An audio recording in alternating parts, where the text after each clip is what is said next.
Hello guys, आज चाहिँ म तपाईलाई न्यू स्टाइलमा मासु बनाएको देखाउँछु। हाम्रो स्टाइलमा अब हामीले त अब नर्मलै बनाएर खान्छौँ हैन, र तपाईहरुलाई चाहिँ पुरा देखाउँ भनेको नि त आज कसरी म बनाउँछु। र स्टार्ट अब गर्दै छु, हेर्न सक्नुहुन्छ ल। यहाँ चाहिँ अब टमाटर लसुन अदरक पिस्न रेडी गरेर चाहिँ यो चाहिँ अलिकति हालेको, लास्टमा फेरि हाल्छु म। यहाँ अदरक लसुन सबै खोर्सानीहरु रेडी भइसक्यो। यता चाहिँ प्याज काट्दै छु म। यता चाहिँ प्याज काट्दै छु म र बनाउनलाई अब रेडी है। यहाँ देख्नुहुन्छ ल, यो मास्टर ऑयल हो।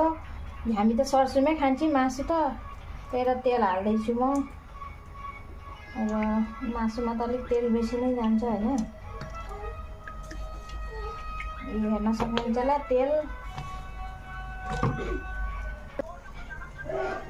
हेर्नु होला, म अब प्याज हाल्दै छु र प्याज हाले पछाडि लसुन अदरक मिक्सर मिक्सिनमा पिसे पछाडि हाल्नुपर्छ हैन।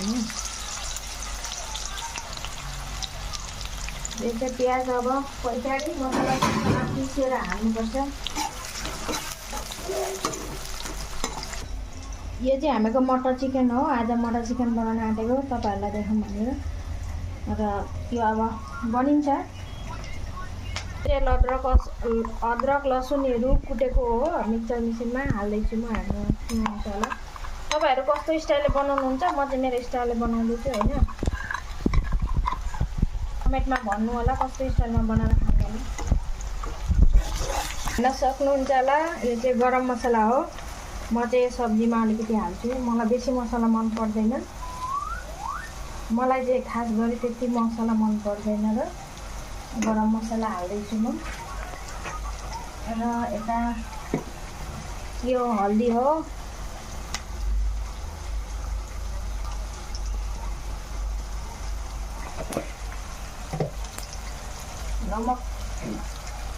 नमक अलरेडी हालिसकेँ मैले। यहाँ हेर्नु होला, म त मसला पकाए पछाडि सबै थोक पकाए पछाडि मात्रै मासु हाल्छु।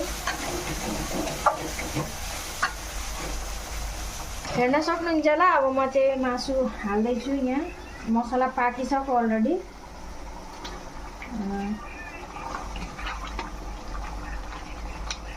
मेरो भिडियो चाहिँ पुरा हेरिदिनु होला। मैले फर्स्ट टाइम आज मैले के बनाएको भिडियो बनाएर हालिरहेको छु हैन। राम्रो लाग्यो भने भन्नु, फेरि पनि बनायो भने भिडियो बनाएर हालौँला। र देख्न सक्नुहुन्छ ल, अब ढक्नी लगाएर छोपिदिन्छु। एकैचोटि अब पाकेपछि देखाउँछु तपाईहरुलाई ल गाइस।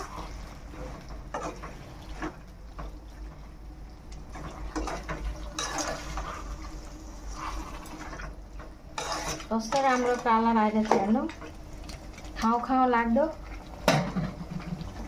अब एकैचोटि पाकेपछि देखाउँछु तपाईहरुलाई फाइनल भयो भने है।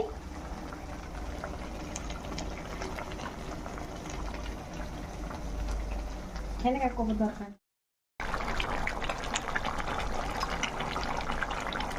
हेर्नु हुँदैन, मेरो चिकन पाक्दैछ हैन। चिकन हैन, मटन हो।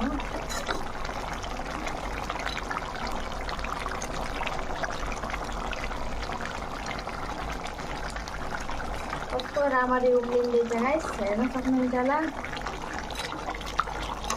म चाहिँ अब यहाँ आलु काटेर हाल्छु, ठुलो पिस।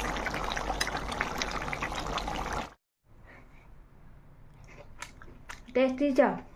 लाइक कमेन्ट गर्नु होला। सबैलाई गुड नाइट, बाइ बाइ।